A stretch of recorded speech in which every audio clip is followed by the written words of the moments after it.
Ave Maria, cheia de graça, o Senhor é convosco.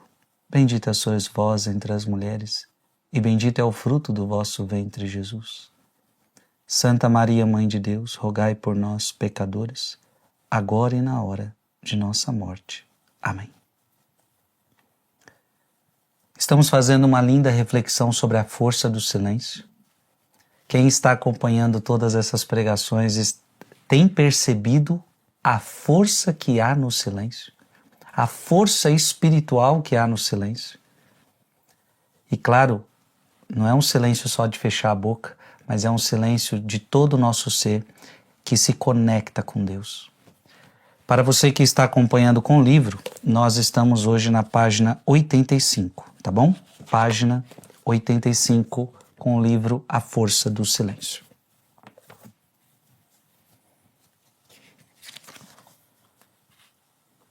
Da mesma forma, Dom Agostinho tem estas magníficas palavras. No silêncio, a tristeza consiste em olhar para si. A alegria em olhar para Deus. Por que o silêncio?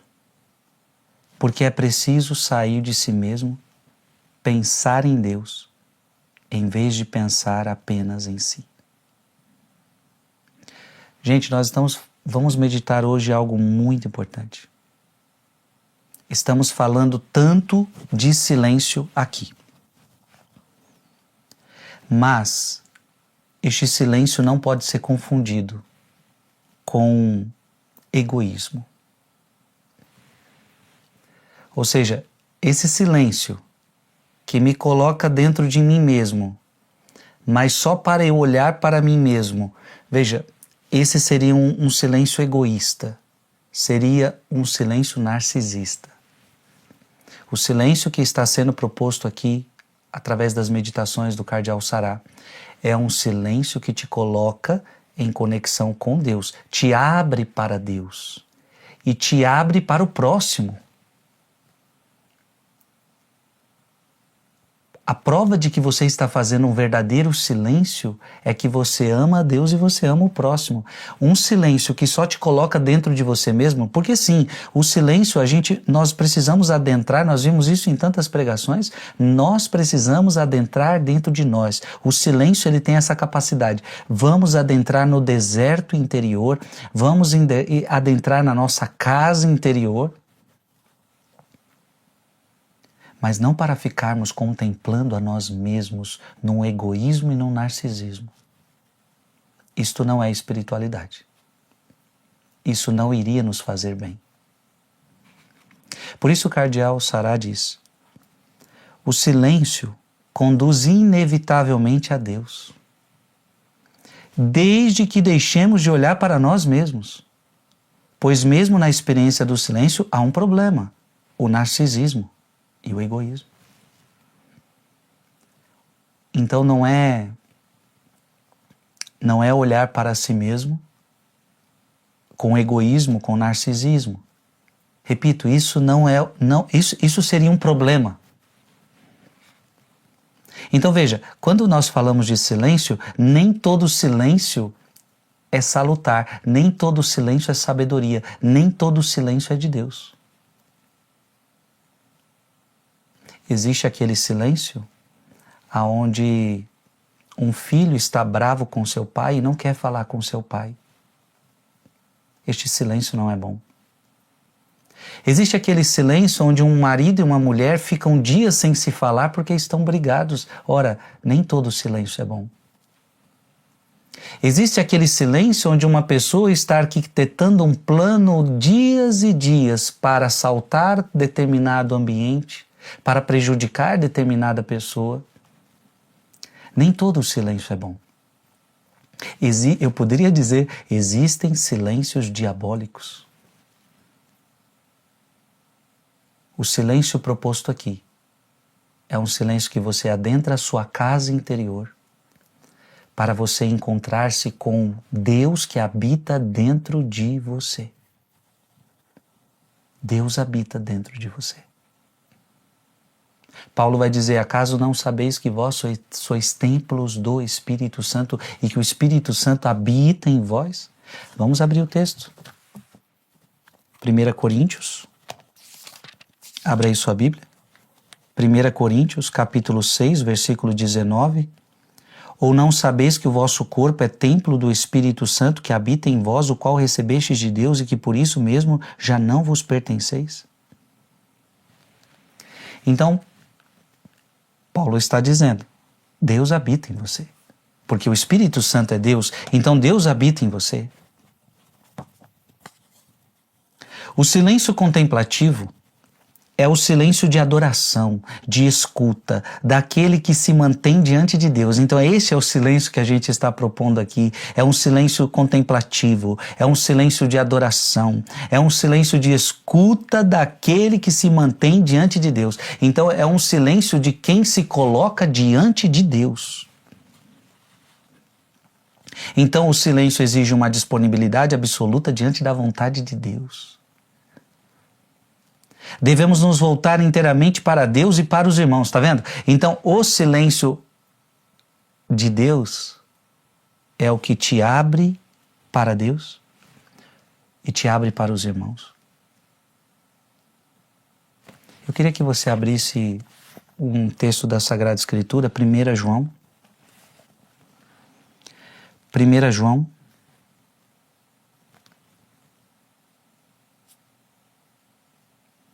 Vamos ver aqui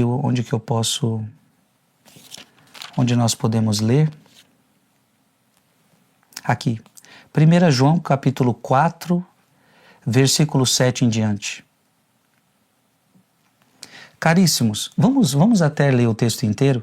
1 João capítulo 4, versículo de 7 a 21. Caríssimos, amemo-nos uns aos outros, porque o amor vem de Deus. E todo que ama é nascido de Deus e conhece a Deus. Aquele que não ama não conhece a Deus, porque Deus é amor. Nisto se manifestou o amor de Deus para conosco, em nos ter enviado ao mundo seu Filho único, para que vivamos por ele. Nisto consiste o amor. Não em termos nós amado a Deus, mas em termos ele amado e enviado o seu Filho para expiar os nossos pecados. Caríssimo, se Deus assim nos amou, também nós nos devemos amar uns aos outros. Ninguém jamais viu a Deus. Se nos amamos mutuamente, Deus permanece em nós. Olha que bonito. Deus permanece em nós e seu amor em nós é perfeito. Nisto é que conhecemos que estamos nele e ele em nós, por ele nos ter dado o seu Espírito. E a passagem que eu li anteriormente falava do Espírito Santo que habita em nós. E nós vimos e testemunhamos que o Pai enviou seu Filho como Salvador do mundo. Todo aquele que proclama que Jesus é o Filho de Deus, Deus permanece nele e ele em Deus. Nós conhecemos e cremos no amor que Deus tem para conosco. Deus é amor e quem permanece no amor permanece em Deus e Deus nele. Veja, essa palavra faz todo sentido para o contexto que eu estou trazendo hoje. O amor, o silêncio não pode ser egoísta, o silêncio não pode ser narcisista. A palavra de Deus está deixando clara.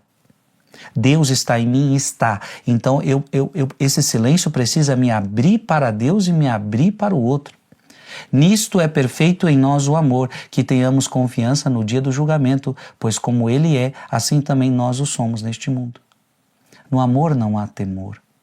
Antes, o perfeito amor lança fora o temor, porque o temor envolve castigo e quem teme não é perfeito no amor. Mas amamos porque Deus nos amou primeiro.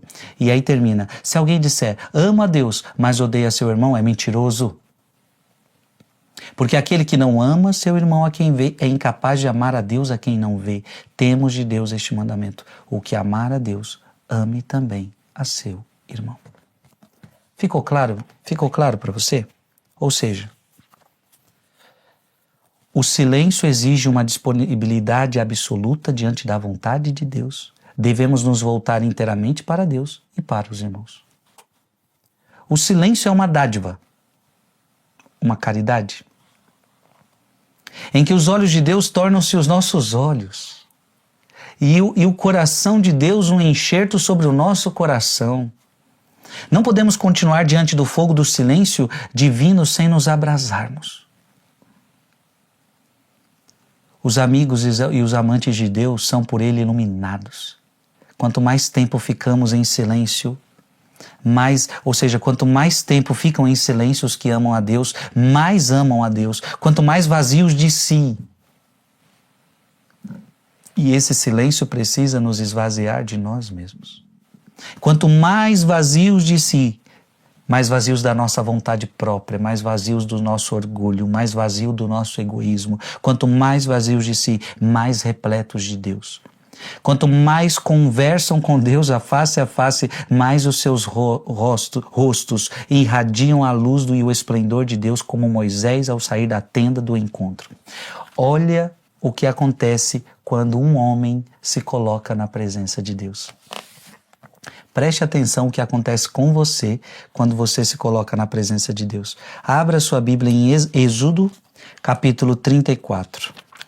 Êxodo, capítulo 34, versículo de 29 a 35. 29 a 35. Deus vai se manifestar. O que acontece com um homem que experimenta essa manifestação de Deus? Moisés desceu do monte Sinai, tendo nas mãos as 2 tábuas da lei. Então imagina, Moisés, ele se encontrou com Deus. Moisés teve uma experiência com Deus. Deus entregou para Moisés as tábuas da lei. Imagina a experiência incrível que Moisés está vivendo. E veja, o que é as tábuas da lei? É a palavra de Deus.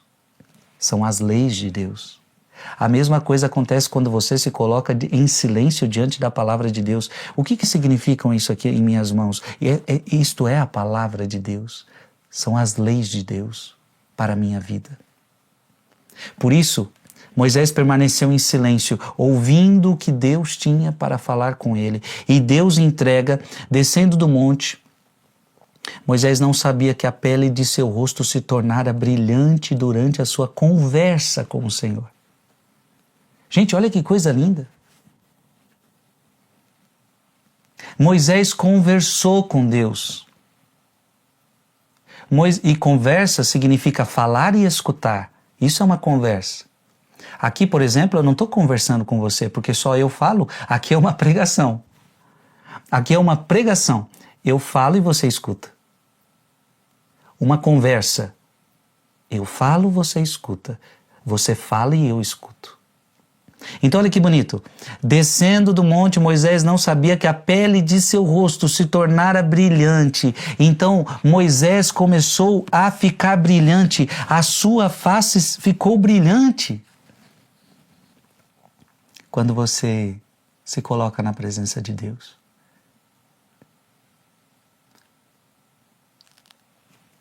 Deus vai se manifestar em todo o seu ser. Até mesmo no seu rosto, até mesmo na sua face, até mesmo no seu corpo. Então veja o que a presença de Deus causa em nós. Quanto mais, por isso o cardeal Sará diz, quanto mais vazios de si, mais repletos de Deus. Quanto mais conversam com Deus face a face, mais os seus rostos irradiam a luz e o esplendor de Deus. Então, quanto mais você conversar com Deus face a face, mais você vai irradiar a Deus. Quanto mais você adorar o Santíssimo Sacramento. Quanto mais você se colocar diante da palavra. Porque aqui é Deus falando, eu já falei isso para vocês em pregações passadas. Se aqui é Deus falando, então eu estou face a face com sua palavra. Se a Eucaristia é o corpo e o sangue de Cristo, eu estou face a face com Cristo. E tendo-o visto, versículo 30, Araão e todos os israelitas notaram que a pele de seu rosto se tornara brilhante, não ousaram aproximar-se dele. Mas ele o chamou e Araão com todos os chefes da assembleia voltaram para junto dele e ele se entreteve com eles. Aproximaram-se em seguida todos os israelitas a quem ele transmitia as ordens que tinha recebido do Senhor no Monte Sinai. Tendo Moisés acabado de falar, pôs um véu no seu rosto. Mas entrando Moisés diante do Senhor para falar com ele, tirava o véu até sair. E saindo, transmitia aos israelitas as ordens recebidas. Estes viam irradiar a pele de seu rosto. Em seguida, Moisés recolocava o véu no seu rosto até a próxima entrevista com o Senhor. Olha a intimidade de Moisés com Deus. Aliás, numa das quaresmas eu fiz 40 dias sobre a vida de Moisés. Foi algo extraordinário. Aliás, se você procurar uma série aí no meu canal do YouTube, a vida de Moisés, foram 40 dias extraordinários. Igual você está vendo esses 40 dias sobre o silêncio, e muita gente é a primeira vez que está aqui, está se maravilhando. Nossa, que meditações maravilhosas. Teve um dia que a gente fez 40 dias sobre a vida de Moisés. Foi a coisa mais linda. Coisa mais linda.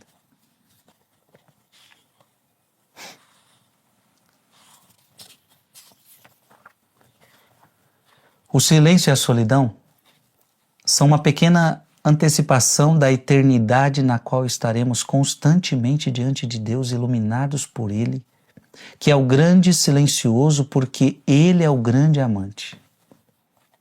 O silêncio e a solidão são coisas muito simples, assim como o próprio Deus é infinitamente simples. Jean-Baptiste escreveu: é nosso Senhor em pessoa que nos convida. Em Mateus 10,16. Vamos abrir Mateus 10,16.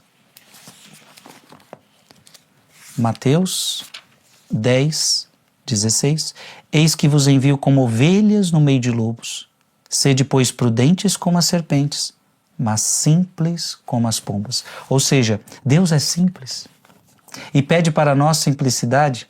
O ser humano é um ser complicado. Já parou para pensar nisso? O ser humano é um ser complicado.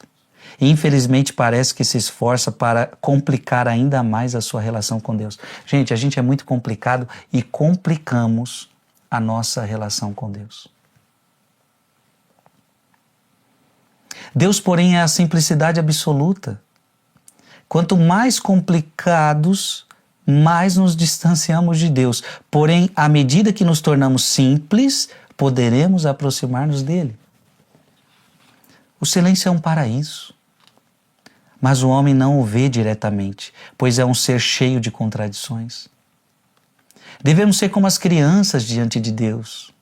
Devemos ser como crianças diante de Deus. As crianças são simples.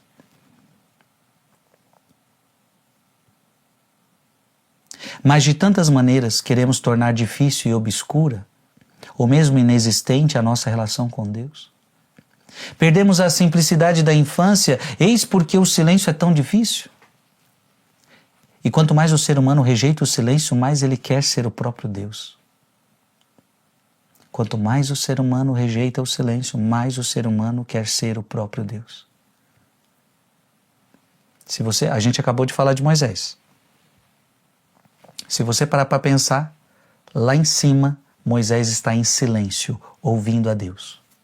Em contemplação, em adoração. E lá embaixo, você lembra quando Moisés desceu da montanha? Lá embaixo Moisés começa a falar: estou ouvindo música, estou ouvindo festa, estou ouvindo dança, estou ouvindo barulho.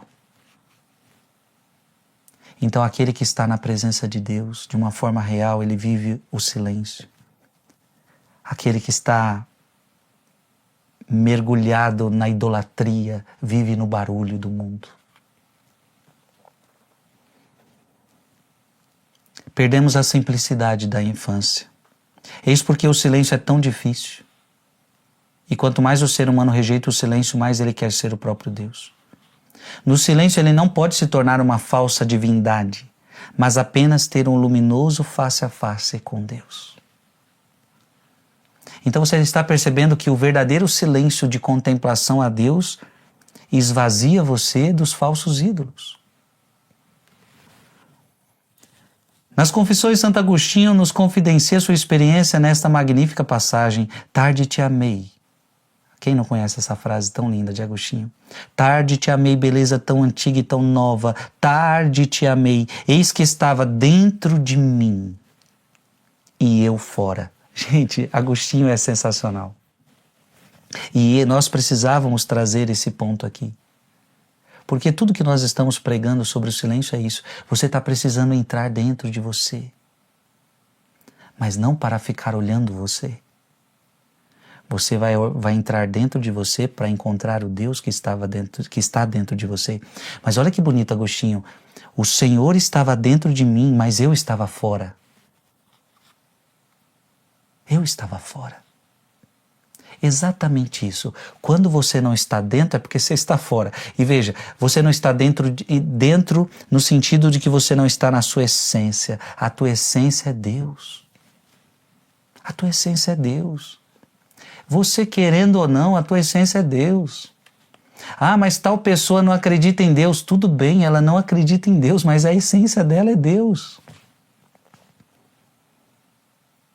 Ninguém é obrigado a seguir Deus, ninguém é obrigado ninguém é obrigado a professar uma fé, mas a tua essência é Deus. Frei, de onde você tira isso? Eu tiro de Efésios, abre aí sua Bíblia. Efésios capítulo 1, versículo de 3 em diante. Vamos lá. Bendito seja Deus, Pai de nosso Senhor Jesus Cristo, que do alto do céu nos abençoou com toda a bênção espiritual e nos escolheu nele, antes da criação do mundo, para sermos santos e irrepreensíveis diante de seus olhos. A verdade é essa, eu fui escolhido por Deus. Não foi seu pai e sua mãe que te escolheram. O teu pai e tua mãe colaboraram com Deus. Mas teu pai e tua mãe nem sabia se era homem ou se era mulher. Porque não foram eles que te escolheram, quem te escolheu foi Deus. Antes da criação do mundo. No seu amor, nos predestinou para sermos adotados como filhos seus por Jesus Cristo, segundo o beneplácito de sua livre vontade, para fazer resplandecer sua maravilhosa graça que nos foi concedida por ele no bem-amado. Nesse Filho, pelo seu sangue, temos a redenção, a remissão dos pecados segundo as riquezas da sua graça, que derramou profusamente sobre nós em torrentes de sabedoria e de prudência. Versículo 11. Nele é que fomos escolhidos. Nele, tá vendo? A tua essência é Deus, a tua essência é Deus. Nele fomos escolhidos, predestinados segundo o desígnio daquele que tudo realiza por um ato deliberado de sua vontade, para servirmos à celebração de sua glória. Nós que desde o começo voltamos nossas esperanças para Cristo.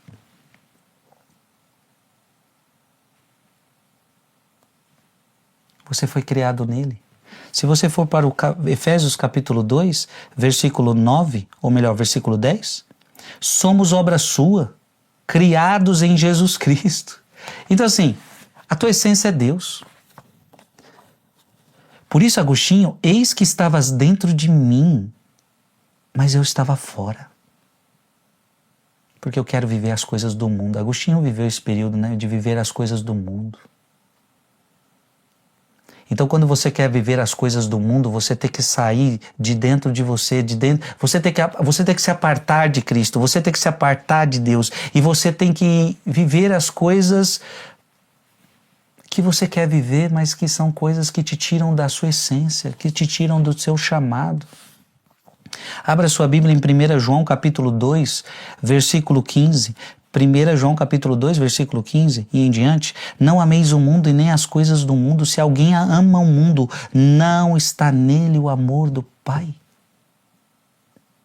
Você foge do amor do Pai. Porque tudo que há no mundo, a concupiscência da carne, a concupiscência dos olhos, a soberba da vida, não procede do Pai, mas no mundo. O mundo vai passar, o mundo passa com as suas concupiscências, mas quem cumpre a vontade de Deus permanece eternamente. Agostinho estava fora, Agostinho estava no mundo. Então tarde te amei, beleza tão antiga e tão nova, tarde te amei, eis que estavas dentro de mim e eu fora, fora de mim eu te procurava. Na verdade, eu estava te procurando nos vícios, eu estava te procurando nos prazeres mundanos, mas você não vai encontrar Deus em prazeres mundanos. Todo mundo está procurando Deus, mas muitos procuram no lugar errado. Fora de mim te procurava e me atirava disforme sobre as belas formas que destes as coisas. Estava comigo e eu não estava contigo. Olha que lindo isso. Estava comigo e eu não estava contigo. Deixa eu te falar uma coisa, você nunca vai poder dizer que algum dia Deus não esteve contigo.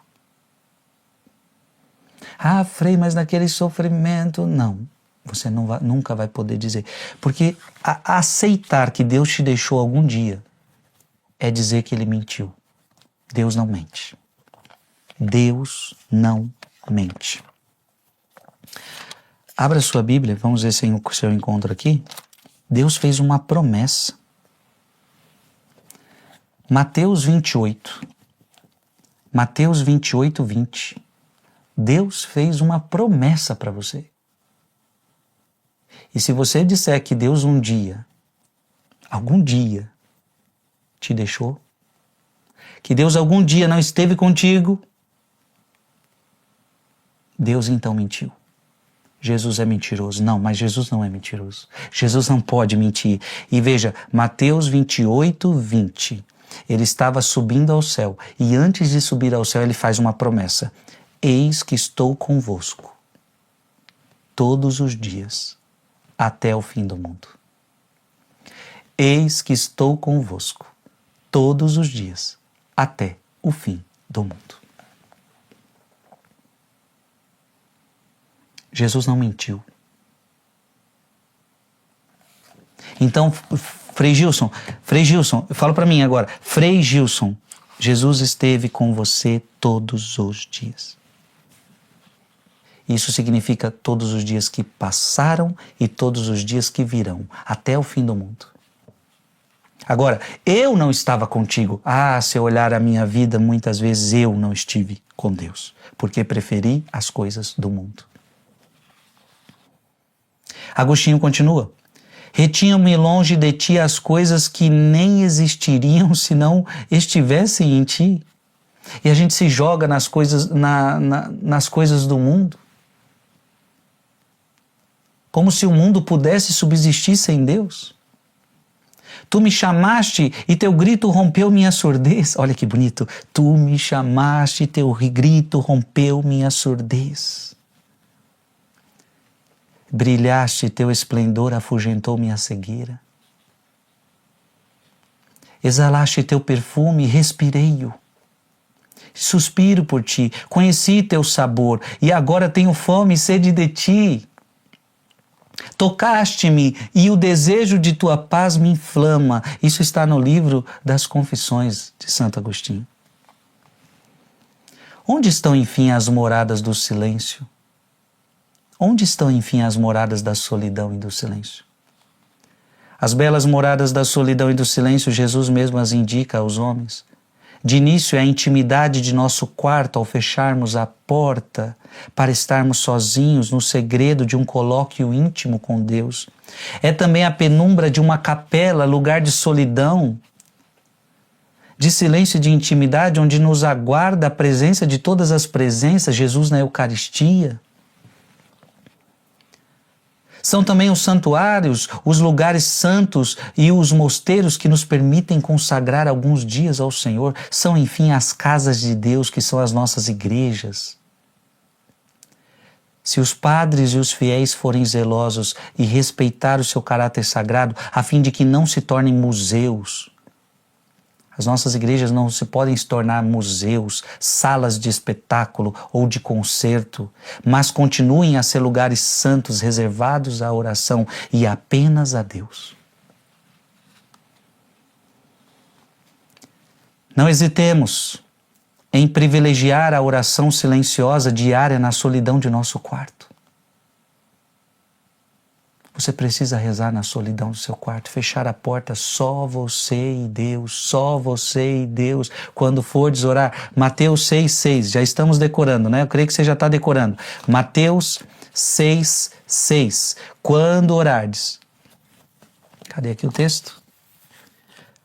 Quando orares, entra no teu quarto, fecha a porta e ora ao teu pai em segredo, e teu pai que vê no lugar oculto te recompensará. Entra no teu quarto, entra no teu quarto. Não hesitemos em privilegiar a oração silenciosa diária na solidão de nosso quarto. Em perfeita simbiose com os claustros dos mosteiros, é necessário viver um relacionamento íntimo com Deus no santuário de nosso quarto. E combater pela oração e pelo silêncio o combate da fé. Faça do seu quarto um lugar de guerra. Um lugar de guerra contra quem? Contra demônios. Contra demônios. Olha, Frei do céu, como assim? Vamos lá, abra sua Bíblia em Efésios. Efésios capítulo 6. Versículo 12, Efésios capítulo 6, versículo 12, pois não é contra homens de carne e sangue que temos de lutar, mas contra os principados, as potestades, contra os príncipes deste mundo tenebroso, contra as forças espirituais do mal espalhadas nos ares. É contra demônios que você luta. E como é que você luta contra demônios? No teu quarto, na oração. Faça do teu quarto um lugar de guerra. Onde você ora a Deus e Deus vence por você. Hoje neste mundo pagão, entulhado de ídolos e que se gaba dos mais abomináveis pecados, o mundo que a gente vive é esse, viu? Se gaba dos mais abomináveis pecados. O próprio Deus pede pela boca do profeta Isaías para entrar em nossos quartos e nos pôr ao abrigo de toda a contaminação e de toda a servidão do pecado, mas sobretudo para rezar intensamente por nossa conversão. Vamos abrir o livro de Isaías. Isaías 26. Isaías 26, versículo de 20 a 21. Isaías 26, 20 a 21. Vai, povo meu, entra nos teus quartos. Olha que bonita essa palavra. Vai, povo meu, entra nos teus quartos, fecha atrás de ti as portas, esconda-te por alguns instantes até que a cólera passe, porque o Senhor vai sair de sua morada para punir os crimes dos habitantes da terra, porque a terra fará brotar o sangue que ela bebeu e não ocultará mais os corpos dos assassinados. Entra no teu quarto para orar, para se converter. Para se converter. Isaías capítulo 27, versículo 5.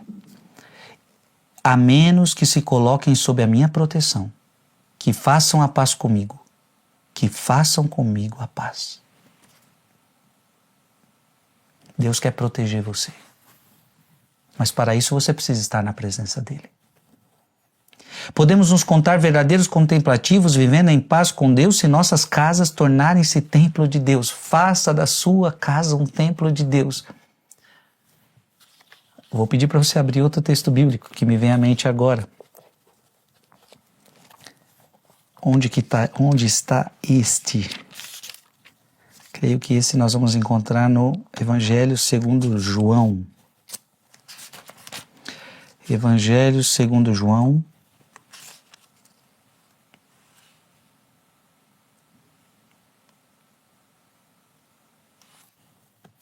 Evangelho segundo João, capítulo 2,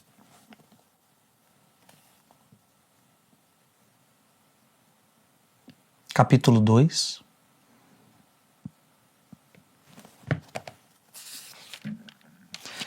Evangelho segundo João, capítulo 2, versículo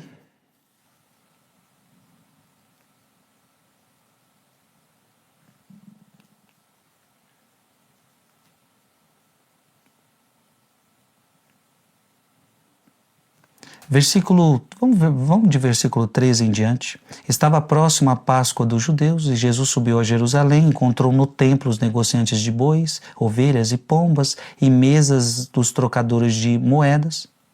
Fez ele um chicote de cordas, expulsou todos do templo, como também as ovelhas e os bois, espalhou pelo chão o dinheiro dos trocadores e derrubou as mesas. Disse aos que vendiam as pombas: tirai isso daqui e não façais da casa de meu pai uma casa de negociantes. É isso que você tinha que... Veja que Jesus está usando a autoridade aqui para colocar ordem no templo. O templo é casa de Deus. Você também tinha que ter essa mesma autoridade na sua casa. Essa casa é templo de Deus. Que na tua casa não entre idolatria. Que na tua casa não entre coisas que desagradam a Deus. Gente do céu, o lugar que você mora deve ser o templo de Deus, deve ser um lugar sagrado. Então é muito triste se na tua casa entram coisas que desagradam a Deus. Eu digo para você, eu sei que nem tudo às vezes depende de você. Às vezes a mulher quer uma coisa, mas o marido quer outra. Às vezes os pais querem uma coisa, os filhos querem outra. É uma complicação, eu sei.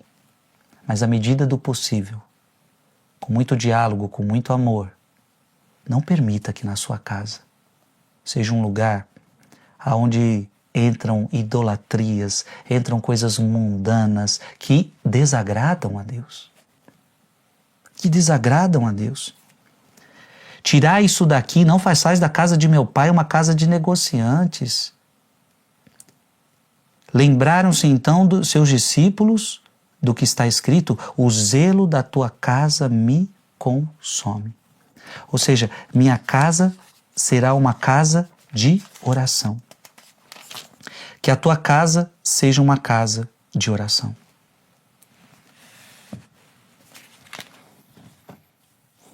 Diga aí no coração, que a minha casa seja uma casa de oração.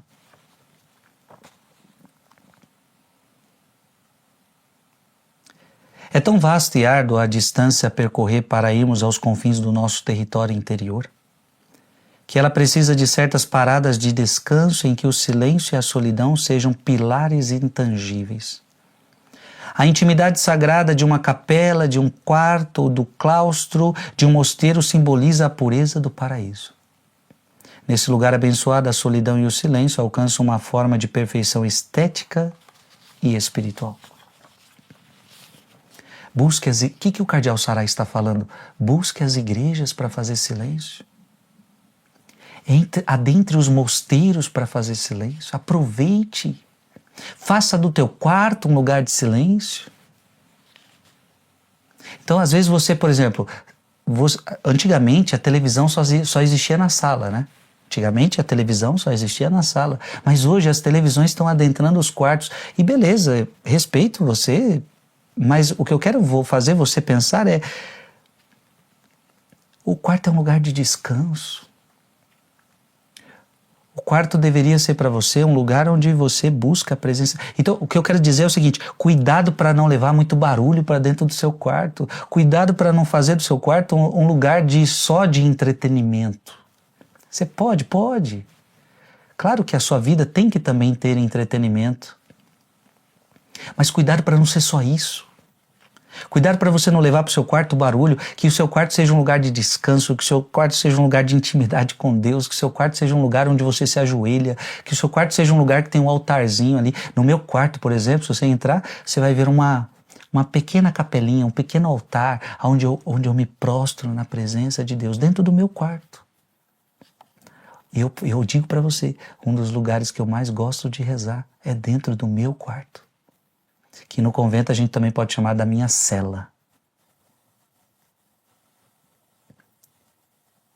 Então aproveita o seu quarto para orar. Aproveite as igrejas para orar. Igrejas que são silenciosas, igrejas onde você pode buscar a Deus. Se caminhamos em direção a Deus, há um momento em que a fala torna-se inútil e desinteressante, pois apenas a contemplação importa. E deixa eu falar uma coisa para você. Você pode entrar dentro de uma igreja, se dirigir ao Santíssimo Sacramento e você pode ficar só em silêncio, sem falar nada. Quem disse para você que a oração... Veja, nós rezamos o rosário, beleza? Mas isso é um tipo de oração. Eu não preciso chegar diante de Deus toda vez e rezar um rosário toda vez, não. Vai ter vezes que eu vou chegar diante de Jesus e eu vou fazer uma outra oração. Eu vou ler somente a Bíblia. Outras vezes eu quero ficar diante de Jesus, eu quero só cantar diante de Jesus. Outras vezes eu vou chegar diante de Jesus e vou bater papo com Jesus, vou falar como é que está a minha vida. Mas outras vezes eu vou ficar só em silêncio. Eu digo confesso para vocês, quantas vezes a minha oração eu não tinha nada para dizer. Eu só queria ficar na presença dele. Tem horas que a gente não precisa dizer nada. Só estar na presença. Só fazer silêncio. Então, você pode sim chegar numa igreja, buscar o sacrário e ficar lá. Só em silêncio. Frei, mas isso é oração? Claro, é isso que eu quero que você entenda. Silêncio é oração, mas claro, aquele silêncio conectado com Deus. Não é aquele silêncio que você já está pensando no jogo de amanhã, que você está pensando na... Não, aquele silêncio que te coloca na presença de Deus, aquele silêncio de contemplação, mas eu não preciso dizer nada. Então, aprenda a fazer uma oração silenciosa. É claro, nessa oração silenciosa, os seus pensamentos vão se agitar. A gente vai falar sobre isso ainda. Nessa oração silenciosa, os teus sentimentos vão se agitar. As tuas preocupações vão vir à tona. Mas pouco a pouco você vai tentando fazer com que tudo isto vá sendo colocado diante do Senhor. Como está, se eu não me engano, carta aos Filipenses. Abra aí sua Bíblia, carta aos Filipenses, capítulo 4, versículo 6. Filipenses, capítulo 4, versículo 6. Não vos inquieteis com nada.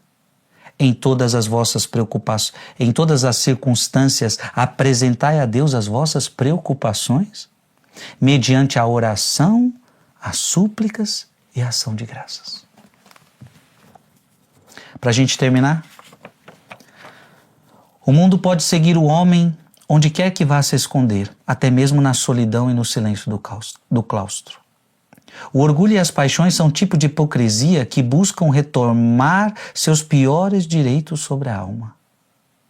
Então o melhor antídoto é aconchegar-se no silêncio e no coração de Deus, com a Bíblia aberta sobre nossa cabeça. Eu vou até fazer o que ele falou. Claro que isso aqui é uma imagem, mas que a Bíblia esteja nos teus pensamentos. Que essa palavra esteja em teus pensamentos, em teus sentimentos, em teu coração. Então, em silêncio, com a Bíblia aberta sobre a nossa cabeça, como se fossem asas do Espírito Santo, único necessário para expulsar de nosso mundo interior tudo que é inútil, supérfluo, mundano e até mesmo o nosso próprio eu. Meu Deus, que coisa forte. Essa palavra tem que estar com você em todas as suas orações. Porque ela vai tirar de você o que não presta. Como está? Eu creio que essa nós vamos achar em Hebreus capítulo 4. Hebreus capítulo 4.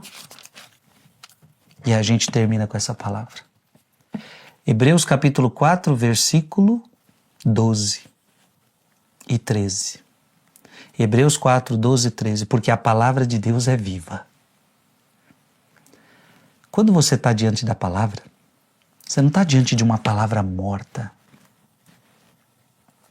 Esse livro, A Força do Silêncio, é bom? Você está falando aí, claro, Frei, esse livro é sensacional, sim.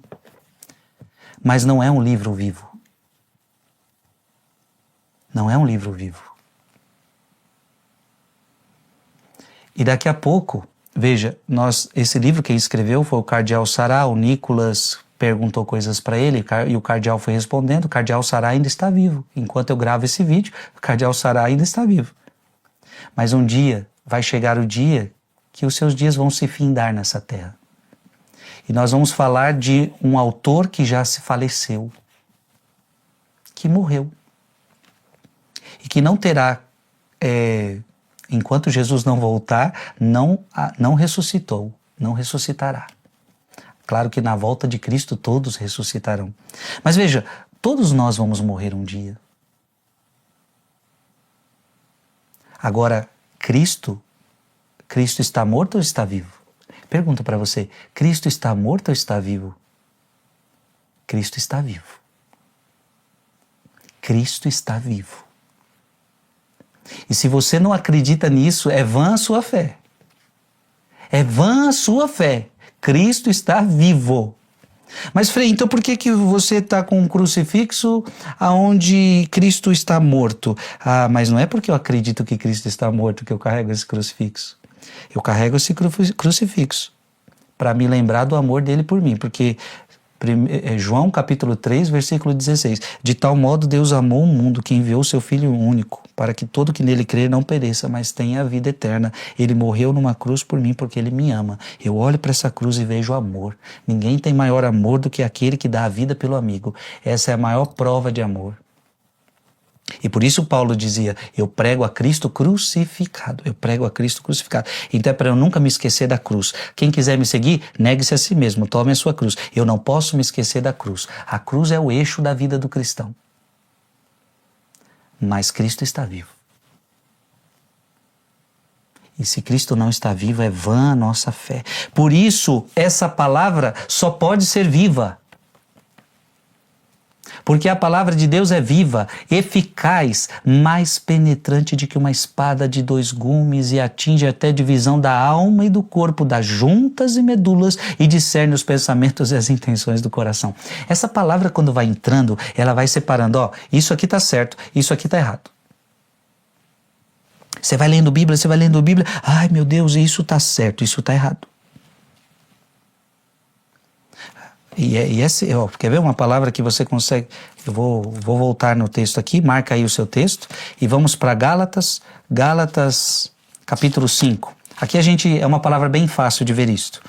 O que está errado? A palavra de Deus vai falar para você o que está errado. Está errada a fornicação. Gálatas 5, versículo 19 em diante. O que está errado? Fornicação, impureza, libertinagem, idolatria, superstição, inimizades, brigas, ciúmes, ódio, ambição, discórdias, partidos, invejas, bebedeiras, orgias e outras coisas semelhantes a essa. A palavra de Deus vai mostrando para você, poxa, isso tudo está errado. E ela vai mostrando o que está certo. Ao contrário, o fruto do Espírito é caridade, alegria, paz, paciência, afabilidade, bondade, fidelidade, brandura, temperança. Então essa palavra vai dissecando, vai discernindo. Por isso que a palavra disse, e discerne os pensamentos e as intenções do coração. Hebreus capítulo 4, versículo 13, nenhuma criatura lhe é invisível, tudo é nu e descoberto aos olhos daquele a quem havemos de prestar contas. Dá um beijo na sua palavra.